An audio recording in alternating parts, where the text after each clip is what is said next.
Hi Ian. Hi, nice to see you. Happy ever-age birthday. Same to you, and I'm so happy you could come.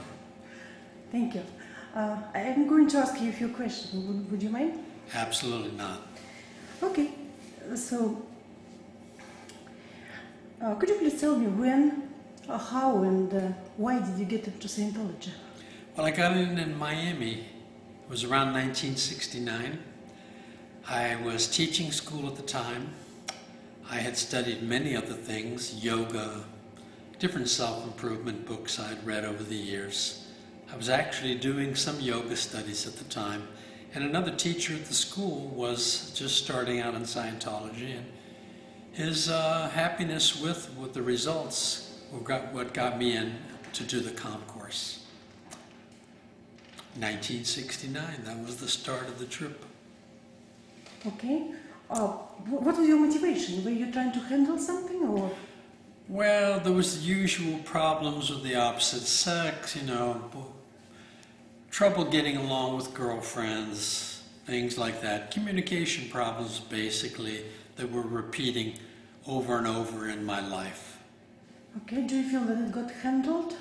Yeah, absolutely. The results I got from the comm course were nothing short of amazing. And for the first time, I felt in control of communication. I saw that communication could be broken down, and you could see exactly where communication faults and problems came up and how to remedy them. All right. And so, which route did you continue? How did you choose to continue in Scientology? Did you receive auditing, or did you get trained, or which route did you follow? Well, I had so much fun just being around the people on staff there that it was inevitable that I wanted to join staff. After a month, I actually went on staff there. Okay. And I worked on staff at the Miami org for about a year. And then that just got to be too much of a grind. I realized what I really wanted to do was get the tech training, but on staff was really not the fastest way to do that. So I routed off staff. And you get trained up to what level? I moved to Europe, to Denmark. I had some friends that were there. I went over there to study and to hang out with my friends. We were in a band at the time, kind of a loosely put together band, and I figured I could mix Scientology with my interest in music. So I got on lines in one of the orgs in Denmark, and from there it was the levels, and I trained all the way up over the years to Class 8 Auditor and Class 8 Case Supervisor.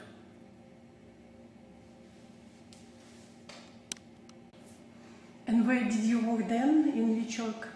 Well, I ended up, the last org I ended up working in was Celebrity Center Los Angeles, and I finished my training at AO as a Class 8 supervisor, and at that time I was helping out with CSing at ASHO Foundation, and also CSing for some of the other orgs in the PAC Los Angeles area. Okay, which year was it you were working on? That was 1980. Around 8, yeah. 1980, 81. Was it the time when people first started to leave Scientology? I think at that time people were actually not just like leaving, they were being driven out. There was this huge mission holders conference where perhaps 100 or more people were kicked out of Scientology without any sort of ethics handling or ethics opportunities to clear their cases. And that was like the beginning of the end, in my opinion. Did you know personally any of those people? I knew many of them, yes. Did you agree that they were kicked out? Oh, no, they were the top producers. People like Carl Barney, who had a network of 5 or 6 of the most successful missions in the Southern California area, just kicked out with no justice at all. His missions were seized and turned into orgs. I see. Did you know David Mayer? Yes, I did. I knew David from back when I was in the Sea Org. We were both on the ship together, and he was the senior CS at that time. What would you say about him? I have nothing but the highest regards for David Mayo. He is the only logical head of the technical expertise of Scientology and Dianetics. Difficult cases, bug cases, cases when we were scratching our head and had no idea what to do next. I was working under the Senior CS Asho Foundation. We would send the folder to David Mayo, and a few weeks back we would get his analysis of it, and it was always shed a little more light on what we might have missed or what we might try to solve the person's case. And we handled the most difficult cases that came in the Los Angeles area. They eventually ended up at Asho, and that's what we that was what we had to take care of. Okay, so how do you feel about David Mayer being out of the lines? Well, I'm very disappointed, and I'm hoping that he'll get re-involved with the independent movement in some form as soon as it's possible. Okay, all right. How did it happen that you left the church if you were working in Scientology and liked it so much? I was not given any real explanation. I was the senior CS at Celebrity Center. I was not a contracted staff member. I was asked to take over the post because their senior CS was being sent to Flag for training. And it turned out to be an extended period that I held the job. And there were no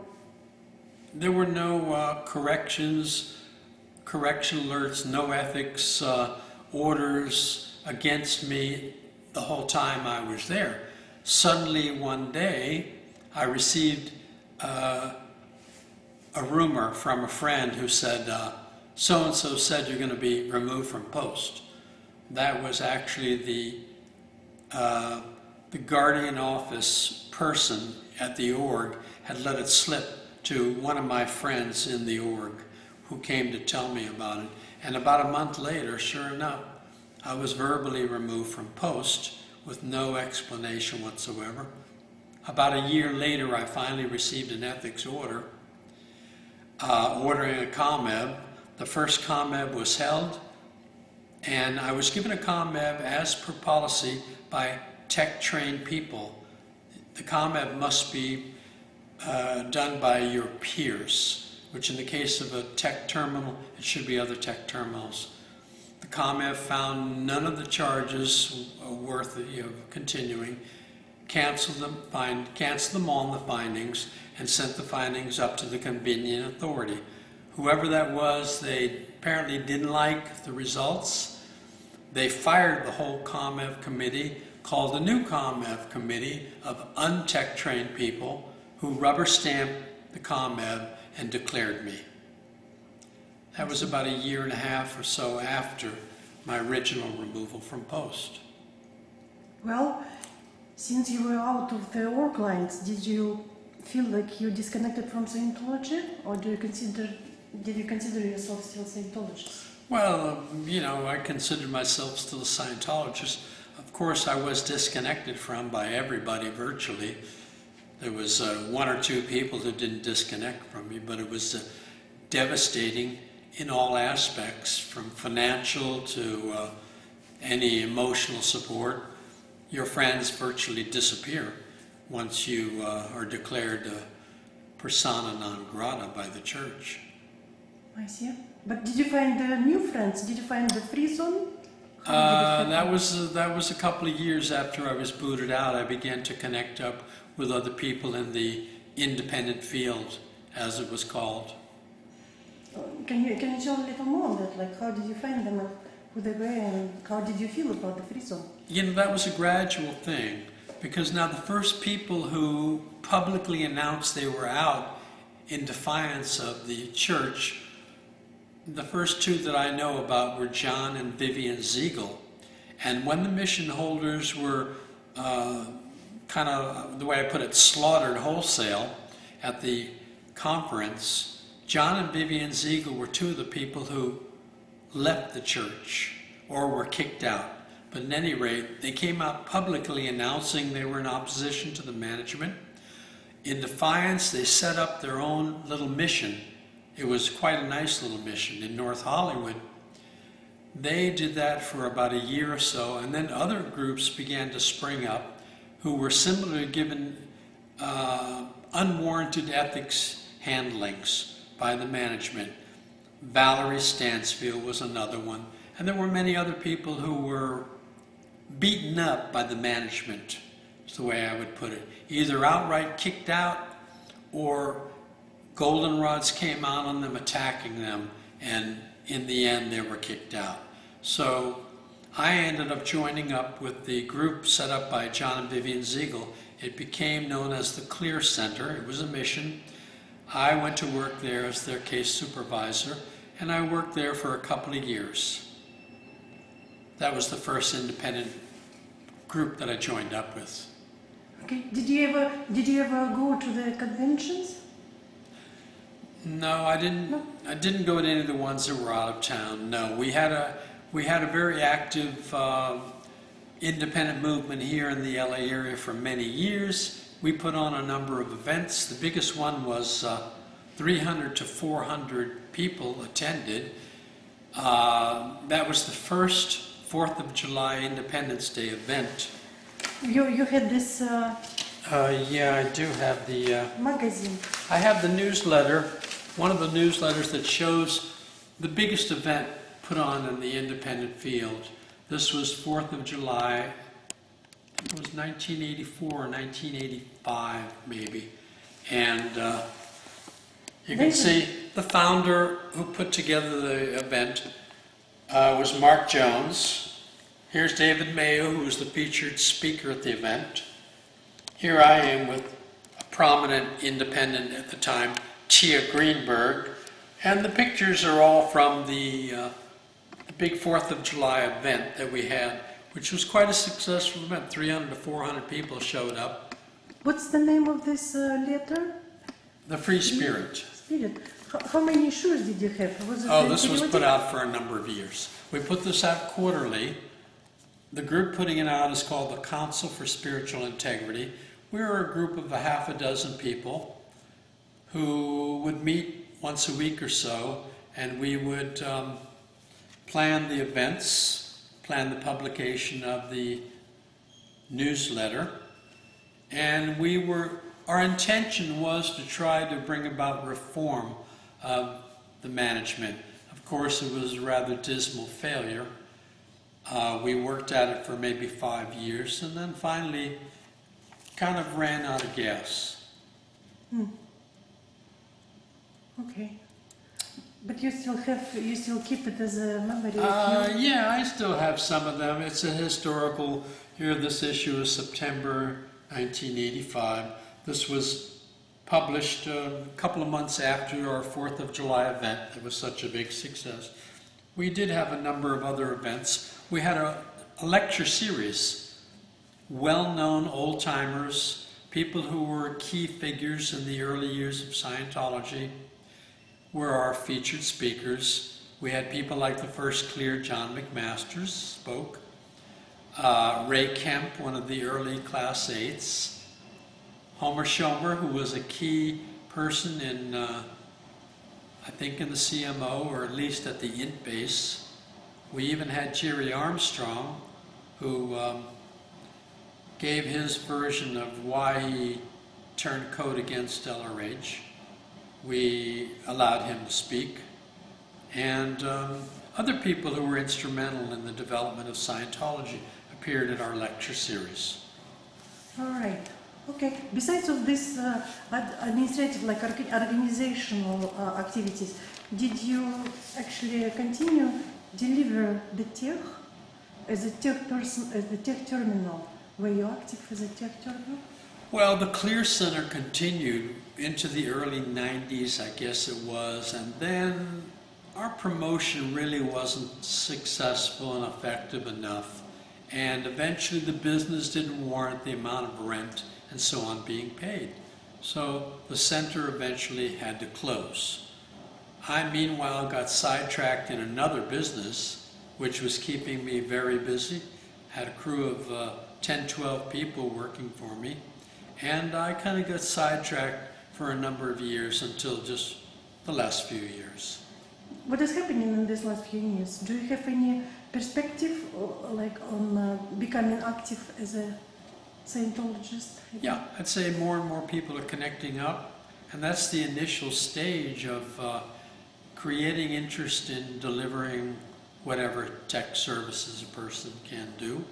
I'm looking to connect up with other people interested in any services I might be able to deliver, and also in helping, particularly, former Sea Org, former staff who have gotten only a little bit up the bridge, don't have the finances able, but perhaps interested in doing a co-audit. I offer extremely low rates to help people who have an interest in doing this co-audit route. All right. And if they wanted to contact you, how would they find you? Well, I'm on Facebook. Anybody can put my name in, Waxler. I'm also on the internet. If they put in Ian Waxler, Tech Resume, they'll pull up my full technical credentials. Okay. All right, that's good. What would you say to Scientologists who are still in the church? What would be your message to them, to people who do not want to look? Well, that's a very difficult situation to be in, because on the one side there is your personal integrity, doing the right thing and so on. And on the other side is your fear for being declared or kicked out of the Church of Scientology. I think each person has to look within themselves and decide. At one point, I had the choice to make to either go into agreement that David Mayo was a suppressive person, because I knew I could go back into the Church of Scientology if I was willing to write up all my overts and withholds, real or imaginary. And I knew I would have to write up that I realized that David Mayo and many other people were really suppressive people. I just couldn't do it. It would be a big lie. I couldn't do it. So that's one of the main reasons I didn't go back in and try to get back in. I just couldn't do it. Okay. That's the story. Good for you. Okay. If there was a Rage around, what would you say to him?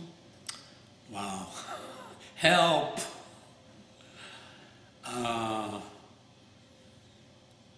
That's tough. I would plead for any help he could give us, any guidance he could give us, without expecting or demanding it, because Ron says in one of the policy letters, orders only become necessary where responsibility has failed. So he's kind of turned it over to us. We're grown-up adults. We have to handle it. He's not going to put out every fire and chase away every bad guy. So disappointing as it may be that we can't be rescued, I think that's the hard facts. We have to solve our own problems.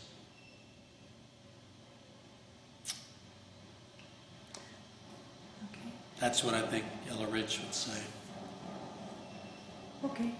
What is it that you do to keep Scientology working? Are you wearing this hat at all? Well, yeah, a little bit. We're starting out. First of all, I try to use the right gradient in pointing out the difference between standard tech and what's not standard tech. Realizing, of course, that there isn't anyone who can be any kind of a technical police out here. All you can do is, with ARC, point out that what they're doing, they can call it Scientology, but really a correct label would be experimental Scientology, meaning that they've deviated from what's considered standard technology. And without any make wrong, try to discourage too much of this stuff, because there's plenty of tech that's available. It's not necessary to reinvent anything.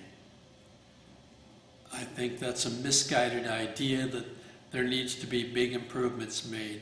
The tech has been around for dozens and dozens of years, decades, and there isn't any reason to create any kind of major overhaul.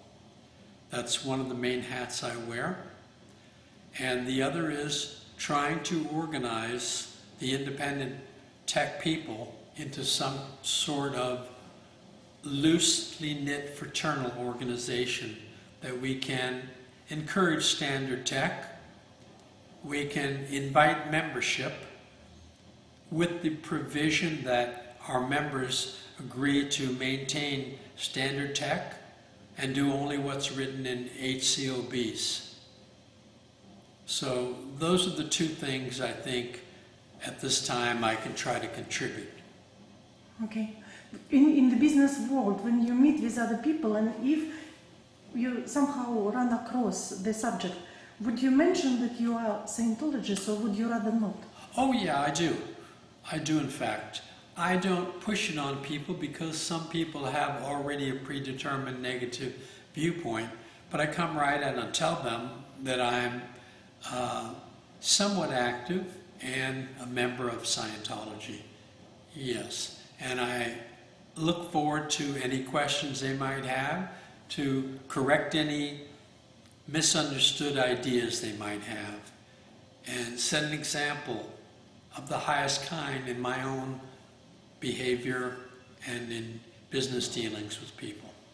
All right, and what would you say those who are kind of hide in the closet and just being afraid to say that they are Scientologists, even they still feel themselves Scientologists?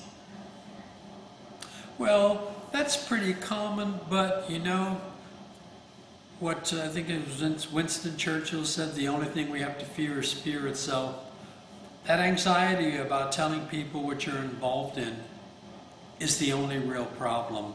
Very few people are openly antagonistic to Scientology, and the best avenue of approach is, as soon as you mention Scientology, if you see any sort of a flinch or any sort of a reaction, you just right away handle it.